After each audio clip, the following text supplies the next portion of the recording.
Hello বন্ধুরা, চলে এসেছি নতুন একটা রেসিপি নিয়ে। চিকেন পরোটা অনেকে অনেক রকম বানিয়েছেন, আবার যারা বানাননি তাদের জন্য আমার এই রেসিপিটা অবশ্যই তারা দেখবেন আর কেমন হয় আমাকে কমেন্টে জানাবেন। চলুন দেখে নিয়ে যাক। প্রথমে মিক্সিং জারে বোনলেস চিকেন নিয়ে নিয়েছি কটা, তার মধ্যে দিয়ে দিয়েছি আদা রসুন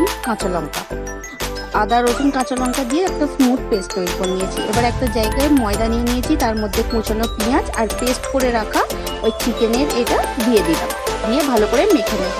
সব কিছু একসাথে মিক্স করে নেওয়ার পর যদি জল লাগে তখন অল্প অল্প করে জল দিয়ে মাখিয়ে নেবে। তারপর মাখানোর পর আমি হাতে করে তেল নিয়ে ভালো করে এটাকে মাখিয়ে নিয়েছিলাম। মাখিয়ে নিয়ে চাপা দিয়ে রেখে দিয়েছিলাম 5 মিনিট।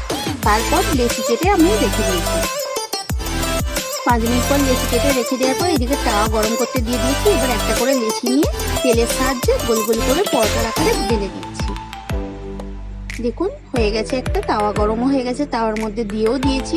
এবার এপিট ওপিট করে লাল লাল করে ভেজে নেব। আমি তখন এটা ভাজতে থাকি। তোমরা অবশ্যই বাড়িতে এটা বানিও আর কেমন হয় আমাকে অবশ্যই কমেন্টে জানিও। দেখুন এটা লো ফ্লেমে ভাজবেন, একটু এপিট ওপিট করে লাল লাল করে ভাজবেন।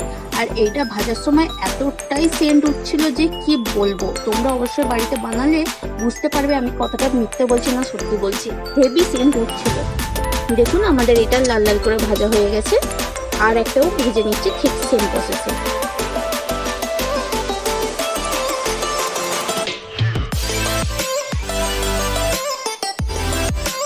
আমাদের এটাও লাল লাল করে ভাজা হয়ে গেছে। দেখুন আমি এটা আলুর দম দিয়ে এটা খেয়েছি। তোমরা অবশ্যই বাড়িতে বানিয়ে আমাকে জানিও কেমন হয়েছে। বাই বাই, আজকের মতো বাই বাই।